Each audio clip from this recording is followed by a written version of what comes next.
தேவனை அறியும் அறிவு எது?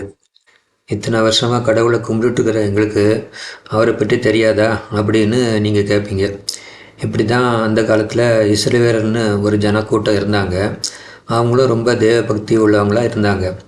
எப்படின்னா அவங்க ஆலயத்துக்கு தவறாமல் போவாங்க, ஆலயத்தில் போய் தேவனை ஆராதிப்பாங்க, அவருக்கு பலி செலுத்துவாங்க, அப்புறம் பார்த்திங்கன்னா காணிக்கை நல்லா கொடுப்பாங்க, அப்புறம் பண்டிகை கொண்டாடுவாங்க. இப்படி அந்த தேவ பக்திக்குரிய காரியங்கள் எல்லாத்தையும் ரொம்ப தவறாமல் கரெக்டாக செஞ்சுட்டு வந்தாங்க. அப்படிப்பட்ட அந்த ஜனங்களை பார்த்து தான் தேவன் சொன்னார், உங்களுக்கு என்னை அறிகிற அறிவு இல்லை அப்படின்னு சொல்லி சொன்னார்.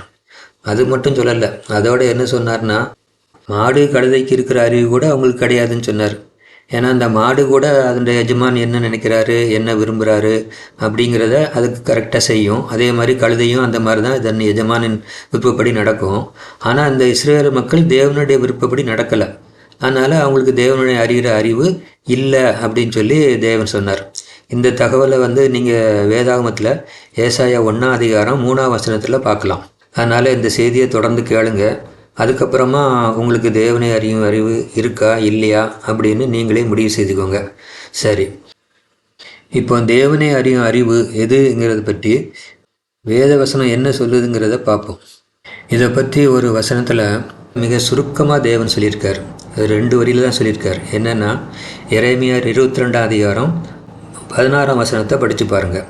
அதில் என்ன சொல்கிறாருன்னா, நீதி நியாயத்தை செய்யணும், அப்புறம் எளியவர்களின் நியாயத்தை விசாரிக்கணும். இவ்வளோதான். இந்த 2 வரியில் சொல்லிட்டாரு, இதுதான் தேவனை அறிகிற அறிவு அப்படின்னு சொல்லிட்டார். இந்த வசனம் கிறிஸ்தவங்களில் நிறைய பேருக்கு தெரியுமா அப்படிங்கிறத சந்தேகம்தான். அப்படியே தெரிஞ்சிட்டாக மட்டும் அந்த வசனம் சொல்லி நடப்பாங்களாங்கிறது அடுத்த கொஸ்டின். சரி, சரியானபடி பார்த்தீங்கன்னா தேவனை அறிய அறிவை யாருக்கும் சொல்லிக் கொடுக்க வேண்டிய அவசியமே கிடையாது. உண்மையிலேயே ஒரு மனுஷன் நல்லா சிந்திக்கிற அறிவுள்ளவனாக இருந்தால் அவனாவே தேவனை அறிய அறிவை அவன் பெற்றிருப்பான். இதுதான் உண்மை. ஆனால் அந்த காலத்து இஸ்ரவேலோட தேவனை அறிய அறிவு இல்லை. அவங்களுடைய நினைப்பு என்னன்னா, நம்ம தேவனுடைய ஆலயத்துக்கு ஒழுங்காக போகணும், அங்கே போய் பலி செலுத்தணும், அங்கே போய் தேவனை ஆராதிக்கணும், காணிக்கை கொடுக்கணும், ஜெபம் பண்ணணும், இப்படிலாம் செஞ்சால் தேவன் நம்மளிடம் ரொம்ப பிரியமாக இருப்பார் அப்படின்னு சொல்லி அவங்க நினச்சாங்க. ஆனால் அவங்கள்ட்ட பார்த்து தேவன் என்ன சொன்னார்னு கொஞ்சம் ஏசாயா 1ஆம் அதிகாரம் 11ஆம் வசனத்துலேருந்து 15ஆம் வசனம் வரைக்கும் உள்ள அந்த வேத பகுதியை கொஞ்சம் படித்து பாருங்கள். அதில் என்ன சொல்கிறாருன்னா, இந்த மாதிரி நீங்கள் செய்கிற பக்தியின் காரியங்கள் எல்லாமே எனக்கு ரொம்ப வெறுப்பாக இருக்குது, எனக்கு அதெல்லாம் ரொம்ப அருவறுப்பாக இருக்குது, நீங்கள் கொடுக்குற காணிக்கையெல்லாம் வீண் காணிக்கை அப்படி இப்படின்னு நிறைய சொல்லி அவங்கள்ட்ட ரொம்ப கோபமாக பேசுகிறார். தேவன் ஏன் இப்படி கோபப்பட்டார்? என்னென்னா, இஸ்ரவேலர் நன்மை செய்யலை. அதுதான் மெயின் காரணம். அவங்க நன்மை செய்யாமல் இருந்தாங்க. அதனால தான் தேவன் அவங்க மேலே அவ்வளவு கோவப்பட்டார். நன்மை செய்யாத மாத்திரம் இல்லை, தீமைகளையும் நிறைய செஞ்சிட்டு இருந்தாங்க. இதுதான் அந்த இஸ்ரவேலர் மேலே தேவன் கோவப்பட்டதுக்கு காரணம். இன்றைக்கி கிறிஸ்தவங்களில் நிறைய பேர் என்ன நினைக்கிறாங்கன்னா, நம்ம தீமை செய்யாமல் இருந்தால் போதும், தேவன் நம்ம மேலே ரொம்ப பிரியமாக இருப்பார் அப்படின்னு நினச்சிக்கிட்டுறாங்க. ஆனால் அது உண்மை இல்லை. தீமை செய்யாமல் இருக்கிறது அவசியம்தான், ஆனால் கூடவே நன்மையும் செய்யணும். இதைத்தான் அந்த காலத்தில் இஸ்ரவேலருக்கு சின்ன பிள்ளைகளுக்கு சொல்லிக் கொடுத்த மாதிரி தேவன் மறுபடியும் சொல்லி கொடுத்துட்டு இருந்தார். உதாரணமாக ஏசாயா 1ஆம் அதிகாரம் 16ஆம் வசனம் 17ஆம் வசனங்களையும் கொஞ்சம் படித்து பாருங்கள். அதுலேயே தேவன் அதை தான் சொல்கிறார். மறுபடியும் நீங்கள் தீமை செய்ய வேண்டாம், நன்மை செய்யணும், அப்புறம் எளியவர்களை ஆதரிக்கணும், கொடுக்கப்பட்டவங்களை ஆதரிக்கணும், திக்கிட்டங்களை அவங்களுடைய நியாயத்தை விசாரிக்கணும் அப்படின்னு மறுபடியும் தேவன் சொல்லி கொடுக்குறாரு. இப்படி சொல்லி கொடுத்த பிறகு கூட அந்த இஸ்ரவேலருக்கு தேவனை அறியும் அறிவு வரல. அதனால் தேவன் மீண்டும் அவங்களுக்கு புத்தி சொல்லிக்கொண்டே வந்தார். ஒரு இடத்துல கோவப்படுவார், ஒரு இடத்துல திட்டுவார். இன்னும் சொல்ல போனால் ஒரு இடத்துல பார்த்தீங்கன்னா அவர் கெஞ்சி சொல்கிறார். என்னென்னா, மீகா 6ஆம் அதிகாரம் 8ஆம் வசனத்தை கொஞ்சம் படித்து பாருங்கள். அந்த வசனத்தில் தேவன் என்ன சொல்கிறாருன்னா, ஜனங்களே, நான் உங்கள்கிட்ட வேறு என்னத்தை கேட்குறேன், நீங்கள் நீதியை செய்யுங்க, இரக்கமாக இருங்க, எனக்கு முன்னால் மனத்தாழ்மையாக இருங்க, இவ்வளோ தானே நான் உங்கள்கிட்ட கேட்குறேன், அதை கூட செய்ய மாட்டிங்களா அப்படின்னு கெஞ்சாத குறையாக கேட்குறாரு. இவ்வளோ தூரம் சொல்லியும் அந்த இஸ்ரவேலருக்கு தேவனை அறிவு வந்ததான்னு கேட்டிங்கன்னா இல்லைன்னு தான் சொல்லணும். அவங்க கடைசி வரைக்கும் கிட்டத்தட்ட அப்படி தான் இருந்தாங்க. சரி, அது இப்போது நமக்கு பிரச்சனை இல்லை. இன்றைக்கி நம்ம எப்படி இருக்கோம், அதாவது இன்றைக்கு கிறிஸ்தவங்க எப்படி இருக்கிறாங்க, அவங்களுக்கு தேவனை அறிவு இருக்கா, இதை பற்றி நம்ம கொஞ்சம் பார்ப்போம். தேவனை அறியும் அறிவு என்னங்கிறத பற்றி இஸ்ரவேலிடம் தேவன் மிக தெளிவாக எடுத்து சொல்லிட்டார். அதை ஏற்கனவே நம்ம பார்த்தோம். அப்புறம் தேவகுமாரனாகிய இயேசு கிறிஸ்து இந்த உலகத்துக்கு வந்தபோது அவரும் நிறைய போதனைகளை போதித்தார். அந்த போதனைகளில் ரெண்டு மாத்திரம் நான் இப்போ சொல்கிறேன். ஒன்று என்னென்னா, இந்த பூமியில் பொக்கிஷம் சேர்க்க வேண்டாம் அப்படின்னு சொல்லி இயேசு கிறிஸ்து சொன்னார். அதாவது பொன்னகைகள், சொத்து சேர்க்கறது, இந்த வீடுகள் வாங்கி போடுறது, அப்படி இந்த மாதிரி பொக்கிஷங்கள் எதுவும் சேர்க்க வேண்டாம் அப்படின்னு சொல்லி இயேசு கிறிஸ்து சொன்னார். அடுத்ததாக என்னென்னா, உங்களுடைய ஆஸ்தியை விட்டு தரித்திரருக்கு கொடுங்கள் அப்படின்னு சொல்லி இயேசு கிறிஸ்து சொன்னார். இந்த 2 போதனைகளும் மிக மிக மிக முக்கியமான போதனைகள். ஆனால் அந்த 2 போதனைகள் படி கிறிஸ்தவங்கள் நடக்கிறாங்கன்னு பார்த்தா நிச்சயமாக நடக்கலான்னு தான் சொல்லணும். ஒருவேளை அங்கே எங்கேயாவது 1-2 பேர் இருக்கலாம். ஆனால் நிறைய பேர் இயேசு கிறிஸ்துவனுடைய இந்த போதனைகளை கம்ப்ளீட்டாக ஓரங்கட்டிட்டாங்க. அதனால் அதை கண்டுக்கிட்டதே இல்லை அப்படி தான் சொல்லணும். அப்போ இதிலேருந்து என்ன தெரியுது? இந்த கிறிஸ்தவங்களுக்கு தேவனை அறியும் அறிவு இல்லை அப்படிங்கிறது தான் தெரியுது. இந்த கிறிஸ்தவங்களோட முடிவு கடைசியில் என்ன ஆகும்? அதை பற்றி மத்தேயு 25 அதிகாரம் 31 வசனம் முதல் 46 வசனம் வரைக்கும் இயேசு கிறிஸ்து சொல்கிறாரு. என்னென்னா, அதில் இயேசு கிறிஸ்துவின் இறுதி நியாயத்தீர்ப்பை பற்றி இயேசு கிறிஸ்து சொல்கிறாரு. அது எப்படி இருக்கும், அந்த நியாயத்தீர்ப்பின்படி யாருக்கு நித்திய ஜீவன் கிடைக்கும், யாருக்கு நித்திய அழிவு கிடைக்கும் என்கிறத பற்றி ரொம்ப தெளிவாக சொல்கிறார். என்னென்னா, எளியவர்களின் தேவைகளை சந்திப்பவர்களை தான் இயேசு கிறிஸ்து நீதிமான் என்று தீர்ப்பாராம். அப்புறம் அப்படி எளியவர்களின் தேவைகளை சந்திக்காதவங்களை அநீதிமான்கள் என்றும் தீர்ப்பாராம். இதுதான் இயேசு கிறிஸ்து நியாயத்தீர்ப்பில் நடக்க போகிற விஷயம். இதை இயேசு கிறிஸ்து மிக தெளிவாகவே சொல்லிட்டார். ஆனாலும் இந்த கிறிஸ்தவங்க இதையெல்லாம் ஒன்றும் கண்டுக்கிட்டது இல்லை. அவங்களுடைய இது என்னென்னா, ஞானஸ்நானம் எடுத்துடணும், போய் ஒரு சபையில் போய் சேரணும், அந்த சபையில் போய் சேர்ந்து மாறம் தவறாமல் சர்ச்சுக்கு போகணும், அப்புறம் அங்கே போய் நல்ல காணிக்கை கொடுக்கணும், ஜெபம் பண்ணணும். இப்படி இந்த மாதிரி பக்திக்குரிய காரியங்களை செய்கிறதுல தான் அந்த கிறிஸ்தவங்க தீவிரமாக இருப்பாங்க. இது போக இந்த கிறிஸ்தவங்க செய்கிற மிக மிக மிக ஒரு முட்டாள்தனமான காரியம் என்னென்னா, இந்த பண்டிகை கொண்டாடுறது. அதாவது வருஷம் தவறாமல் கிறிஸ்மஸ் பண்டிகை கொண்டாடுவாங்க. இது உலகம் பூரா எல்லாருக்கும் நல்லாவே தெரியும். முதல்ல இயேசு கிறிஸ்து பிறந்தது டிசம்பர் 25ஆம் தேதி அப்படின்னு இவங்க சொல்கிறாங்க. அதுவே சரியாக தப்பாங்கிறது யாருக்கும் தெரியாது. ரெண்டாவது என்னென்னா, இயேசு கிறிஸ்து இந்த உலகத்தில் இருக்கும் போது அவர் தன்னுடைய பிறந்த நாளை கொண்டாடணும்னு அவர் யார்கிட்டையும் எதையும் சொல்லவும் இல்லை. அப்படி இருக்கும்போது இந்த கிறிஸ்தவங்க உலகம் முழுசும் டிசம்பர் 25ஆம் தேதி கிறிஸ்மஸை கொண்டாடுறாங்க. அந்த கிறிஸ்மஸை ரொம்ப ஆடம்பரமாகவும் கொண்டாடுவாங்க.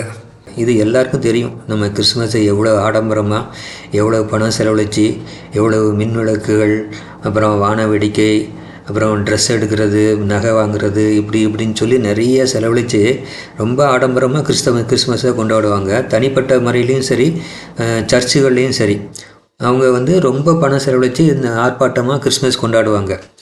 அதாவது இயேசு கிறிஸ்து சொல்லாத ஒரு விஷயத்தை இவ்வளவு ஆர்ப்பாட்டமாக இவ்வளவு பணம் செலவழித்து அவங்க கொண்டாடுறாங்க. ஆனால் இயேசு கிறிஸ்து சொன்ன விஷயங்களை செய்கிறதில்லை, கரெக்டாக செய்கிறதில்லை. அப்போ என்ன அர்த்தம்? இவங்களுக்கு தேவனை அறியும் அறிவு இல்லை அப்படிங்கிறது தான் அர்த்தம். சரி, அந்த சபை மக்களையாவது விட்டுருவோம். அவங்களுக்கு சபை போதகர் என்ன சொல்கிறாரோ அதுபடி அவங்க செய்கிறாங்க அப்படின்னு சொல்லி வச்சுக்கிடுவோம். இந்த சபை போதகர்களுக்கு எங்கே அறிவு போச்சு? அவங்கள இப்போ பார்த்தீங்கன்னா, இந்த சபை போதர்களில் நிறைய பேர் நாங்கள் நிறையா தியாலஜிலாம் படிச்சிருக்கோம், பைபிளை கரைச்சி குடிச்சிட்டோம் அப்படிம்பாங்க. அப்புறம் அவங்களுக்கு போப்புன்னு ஒரு பட்டம் கொடுப்பாங்க, ஃபாதர், பிஷப், ரெவரண்ட், பாஸ்டர் அப்படின்னு நிறைய பட்டங்களை அவங்க போட்டுக்கிடுவாங்க. இப்படி ரொம்ப அவங்க வேதாகமத்தை பற்றி நல்லா தெரிஞ்சவங்கள மாதிரி பெரிய பட்டங்களை போட்டுக்கிட்டு வந்துடுவாங்க. ஆனால் அவங்கக்கிட்ட அறிவு இல்லைன்னு தான் சொல்லணும். ஏன்னா இயேசு கிறிஸ்து சொன்ன முக்கியமான போதனைகளையே விட்டுட்டு சொல்லாத போதனையை போய் மக்கள்கிட்ட சொல்லி இதை இப்படி கொண்டாடுங்க, இப்படி செய்யுங்க அப்படின்னு சொல்லி அவங்களும் சேர்ந்து கொண்டாடி அப்படி நடந்தாங்கன்னா அப்போ என்ன அர்த்தம்? அவங்களுக்கும் அறிவு இல்லைன்னு தான் அர்த்தம். இந்த போதர்கள் எப்போ இந்த பட்டங்களை போட்டாங்களோ, அதாவது பாஸ்டர், ஃபாதர், போப், ரெவரண்டு, குருமார் அப்படின்னு சொல்லி இந்த மாதிரி அவங்க பட்டங்களை எப்போ போட்டாங்களோ அப்போவுமே அவங்க இயேசு கிறிஸ்து சொன்னதை மீறிட்டாங்க. ஏன்னா மத்தேயு 23ஆம் அதிகாரம் 8ஆம் வசனத்துலேருந்து 10ஆம் வசனத்தில் படித்து பார்த்தீங்கன்னா, நீங்கள் யாரையும் பிதான்னு சொல்ல வேண்டாம், யாரையும் போதகர்னு சொல்ல வேண்டாம், பரலோகத்தில் இருக்கிற ஒரே ஒருத்தர் தான் பிதா. அதே மாதிரி இந்த பூமியில் நான் ஒருத்தர் தான் போதகர், இயேசு கிறிஸ்து ஒருத்தர் தான் போதகர் அப்படின்னு சொல்லி இயேசு கிறிஸ்து ரொம்ப தெளிவாக சொல்லியிருக்காரு. அதனால் நீங்கள் யாரையும் போதகர்னு சொல்ல வேண்டாம், ரெவரண்ட்னு சொல்ல வேண்டாம் அப்படின்னு சொல்லி இயேசு கிறிஸ்து அந்த வசனத்தில் நல்லா சொல்லிட்டாரு. அப்படி இருந்தும் இந்த பட்டங்களை போட்டு வந்துடுறாங்க. இவங்க வந்துட்டு ரெவரண்டு, குருமார், இல்லைன்னா பாஸ்டர், போப்பு, பிஷப்பு இந்த மாதிரி நிறையா பட்டங்களை போட்டு வந்துடுறாங்க. அப்போ இவங்க என்ன அர்த்தம்? இயேசு கிறிஸ்துவின்னு சொல்லியே மீறி நடந்தாங்கன்னா, அப்பட்டமாக மீறி நடந்தாங்கன்னா, அப்போ இவங்களுக்கு அறிவு இல்லைன்னு தான் அர்த்தம். இல்லைன்னா இன்னொன்று சொல்ல போனால் திமிருன்னு அர்த்தம். சரி, அவங்க எப்படி இருந்துட்டு போட்டோம், அவங்களுக்கு அது ஒரு பிழைப்பு. அவங்க இயேசுன்னு பேரை சொல்லி அவங்க பிழைப்பு நடத்துகிறாங்க. அதனால் அவங்க அப்படி தான் இருப்பாங்க.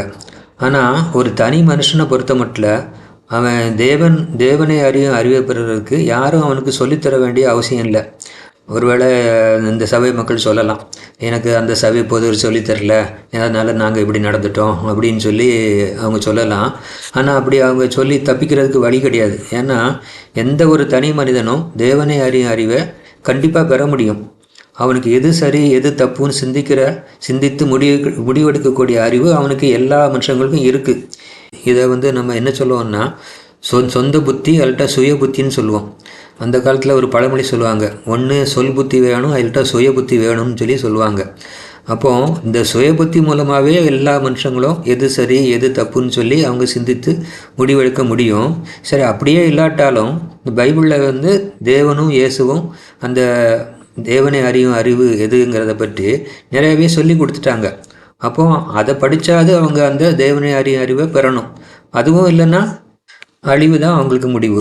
இதை மத்திய 25 அதிகாரம் 31 வசனம் முதல் 46 வசனம் வரையும் உள்ள அந்த பகுதியில் இயேசு கிறிஸ்து தெளிவாக சொல்லிட்டார். அது இறுதி நியாய தீர்ப்பு.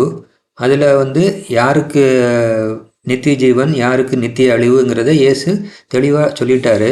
அந்த பகுதியை நல்லா படித்து பாருங்கள். அதை படித்து பார்த்து தேவன் நம்மிடம் எதை எதிர்பார்க்கிறார் என்பதை நன்றாக புரிந்து கொண்டு அதன்படி நடப்போம். அப்படி நாம் நடந்தோன்னா நிச்சயமாக அழிவிலிருந்து தப்பிப்போம். அழிவிலிருந்து தப்பித்து நித்திய ஜீவனையும் பெறுவோம். இதுவரைக்கும் நம்ம பார்த்ததுலேருந்து என்ன தெரிஞ்சுக்கிட்டோம்னா, தேவ பக்தியின் செயல்கள் முக்கியம் இல்லை, ஆனால் மனுஷரோட அன்பாக இருக்கணும், மனுஷரோட இரக்கமாக இருக்கணும், நீதியை செய்யணுங்கிறது தான் முக்கியம் அப்படிங்கிறத நம்ம தெரிஞ்சுக்கிட்டோம். இதுதான் தேவனை அறிவு என்கிறத தெரிஞ்சுக்கிட்டோம். இந்த ஒரு பெரிய விஷயத்தை திரைப்படத்துறையினர், அதாவது சமுதாயத்தில் அவங்கள கொஞ்சம் அற்பமாக நினைப்பாங்க, ரொம்ப அப்படி நினைக்கக்கூடிய அந்த திரைப்படத்துறையினர் அவங்களுடைய ஒரு பழைய திரைப்பட பாடலில் இந்த விஷயத்தை இந்த பெரிய விஷயத்தை ஒரு 4 வரியில் அழகாக சொல்லியிருக்காங்க. அந்த பாட்டை கொஞ்சம் கேட்டு பாருங்க.